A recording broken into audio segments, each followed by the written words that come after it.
Pas moins de 2 millions de personnes dans les rues de Lille pour cette braderie. Profitez-en, vous aussi. On va faire le point sur l'info pratique pour cette braderie de Lille avec, comme chaque année, Ilevia qui renforce son offre, un dispositif exceptionnel pendant 2 jours avec des tramways et des métros qui circulent en non-stop. Leur fréquence est également renforcée. Côté bus, 14 lignes renforcées également. Attention aux lignes qui sont déviées pour contourner le périmètre de la braderie. La navette du Vieux-Lille, la citadine de Lille et la ligne 9 ne circulent pas pendant tout le week-end.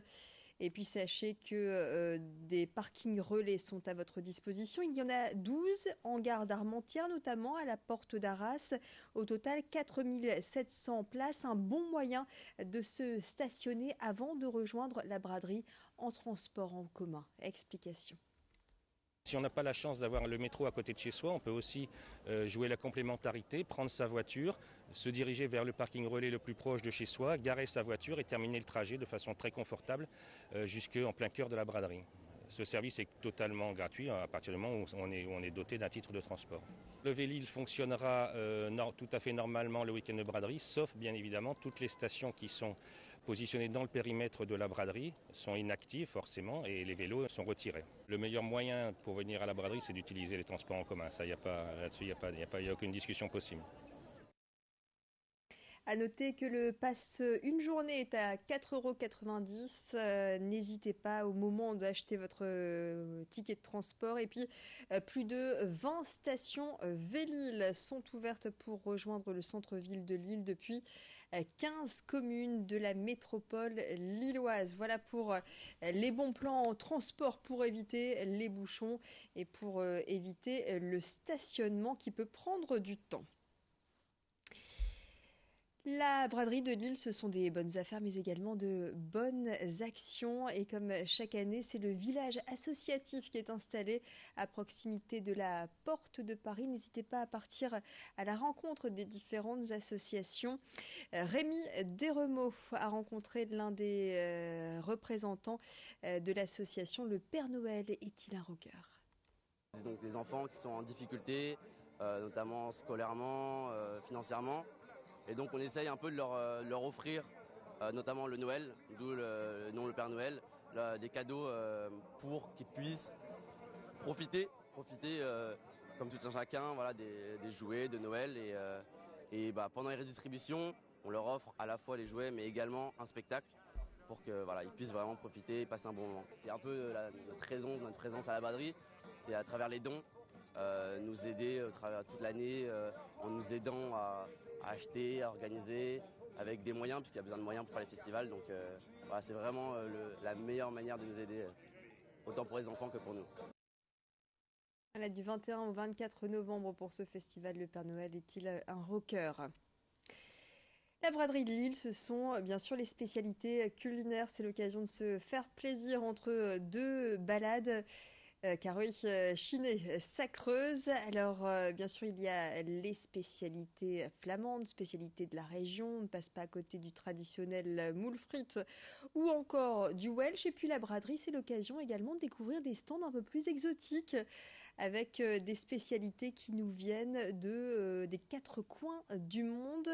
Vincent Vieillard est parti à la rencontre d'un stand qui propose des banh mi traditionnels, sandwich vietnamien. La braderie de Lille, c'est peut-être l'occasion de goûter. Le banh mi, c'est un plat vietnamien qui est typique. Et c'est la baguette que tous les Vietnamiens mangent du matin au soir, petit déjeuner, midi, à 4 heures, le soir. Et c'est un plat qui est très peu cher et qui est très bon pour la santé. Et tous les Vietnamiens, tout le monde mange ça. Il est très connu au pays. Depuis hier, on est 24 heures sur 24 dans les cuisines. On a coupé 10 kilos de carottes qu'on a fait du coup avec un économe spécial avec plusieurs trous. Sa mère, elle voulait pas qu'on utilise de machine française. Elle a dit non, moi je fais tout à la main. Donc elle a tout fait, très courageuse à la main. Après, on a 25 concombres, on a 10 kilos de poulet, on a 18 kilos de porc qui sont marinés depuis 72 heures dans la marinade de sa mère qu'on garde secret bien évidemment. On a le chot so qui est aussi du pâté vietnamien et bien sûr la baguette traditionnelle qu'on a récupérée ce matin à 8 heures du matin.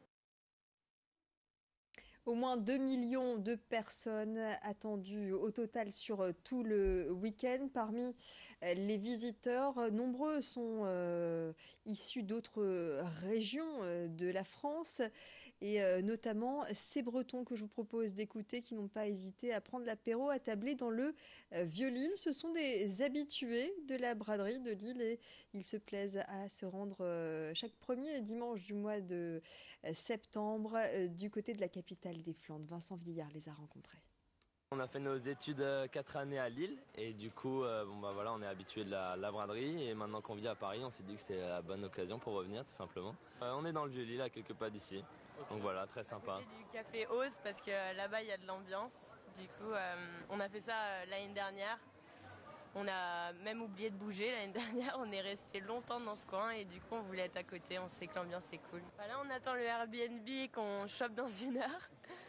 Et après, une fois les sacs posés, on va faire le tour des petits stands, prendre des moules frites au maroilles et puis boire, profiter. Pas mal de bière, effectivement.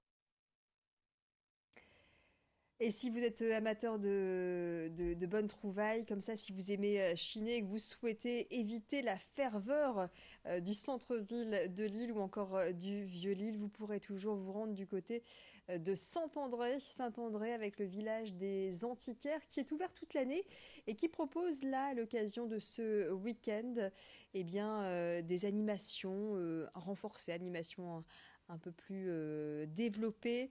Ce sont donc des professionnels qui exposent, peut-être l'occasion de faire la bonne affaire, la bonne trouvaille. Explication recueillie sur place par Xavier Silly. C'est simplement une démarche qui continue par rapport justement à cette non-braderie qui a eu lieu il y a 3 ans. Où là, c'est simplement inviter les gens à découvrir autre chose, une autre ambiance. Alors il y a les 30 marchands qui ont l'habitude d'être ici à l'année et sur l'extérieur ont été invités une trentaine d'autres marchands qui eux ont des boutiques soit en Belgique ou en France, etc. qui viennent s'installer sur le pourtour du parking en fait. Il y a vraiment pour tout le monde, pour tous les goûts, pour toutes les bourses, il y a de l'industriel, il y a du vintage, du contemporain, du classique, il y a vraiment de tout. Le bar sera en extérieur avec une grande terrasse et durant ces 4 jours, il y aura un méchoui qui sera organisé par un boucher durant le midi, service le soir. Voilà, à Lille ou à Saint-André, c'est le moment de brader, passer une très très belle braderie. En tout cas, profitez-en. Restez avec nous dans quelques instants. Vous retrouvez les prévisions météo au beau fixe toujours.